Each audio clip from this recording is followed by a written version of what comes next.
The Murder Castle 1893 World's Fair in Chicago, known at the time as the Columbian Exposition, celebrated the 400th anniversary Christopher Columbus's arrival in the Americas.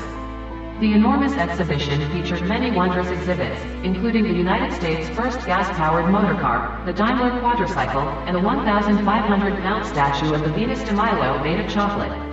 However, the World's Fair became better known for a structure that was more gruesome than organizers could have imagined, the so-called Murder Castle of H. H. Holmes, America's first documented serial killer. Who was H. H. Holmes? H. Holmes was born Herman Webster Mudgett in New Hampshire in 1861. As an adult, he abandoned his young wife and child in 1885 to move to Illinois. Once there, he changed his name to Holmes, reportedly as an homage to the fictional English detective Sherlock Holmes, the literary creation of author Sir Arthur Conan Doyle. Soon after his arrival in the Chicago area, Holmes took up work at a pharmacy located near Jackson Park. 8 years later, Jackson Park would become the site of the 1893 World's Fair.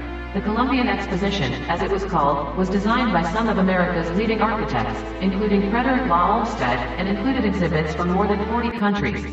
The event attracted more than 27 million visitors to Chicago, an incredible number considering the limited transportation options of the time.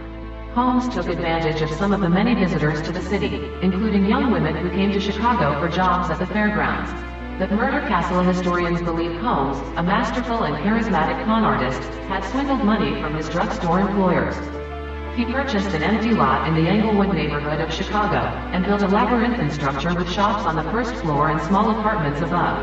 This edifice became known as Holmes' booby-trapped Murder Castle. According to sensationalist reports, the space featured soundproof rooms, secret passages and a disorienting maze of hallways and staircases. The rooms were also allegedly outfitted with trapdoors over chutes that dropped Holmes' unsuspecting victims to the building's basement. The basement, claims said, was a macabre facility of acid baths, pits of quicklime, often used on decaying corpses, and a crematorium, which the killer used to finish off his victims. All of these descriptions, however, were described by what were likely overly embellished or even fabricated news reports in the 1890s.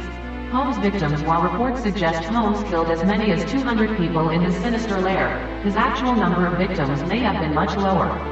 The number of his victims is still debated by historians. Holmes was apprehended soon after he